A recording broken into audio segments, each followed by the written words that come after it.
வணக்கம். அகத்திய ஜோதிடத்துலேருந்து பேசுகிறேன். இப்போ எல்லோரும் என்கிட்ட கேட்குற கேள்வி என்னன்னு கேட்டால், என் திருமண வாழ்க்கை எப்படி இருக்கும் அப்படின்னு கேட்குறாங்க. ஒன்று சொல்கிறேன், திருமண வாழ்க்கையினுடைய மூல தத்துவத்தை ஒன்று சொல்லிடுறேன். ஒருத்தர் மேசராசியில் பிறந்திருக்காரு. அவருக்கு 7ஆம் இடம் துலாம், மனைவி ஸ்தானம். மேசத்துக்கு அதிபதி செவ்வாய், துலாத்துக்கு அதிபதி சுக்கிரன். ரெண்டுக்கு ஆகுமா? ஆகாது. சரி, ஓகே. ஒருத்தர் ரிஷபராசியில் பிறந்திருக்காரு.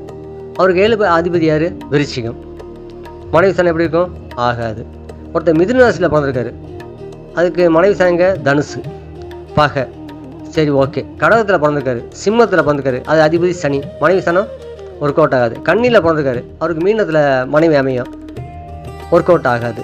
அப்போ இந்த உலகத்தில் மனைவிங்கிறது ஒர்க் அவுட் ஆகுமா ஆகாது அப்படின்னு கேட்டால் 90% மனைவி அமையிறது கஷ்டம். சும்மா எல்லோரும் ஏமாற்றிட்டு இருப்பாங்க, நல்ல மனைவி அமைஞ்சிருச்சு, என்ன இது பண்ணிட்டுருக்கான்னு.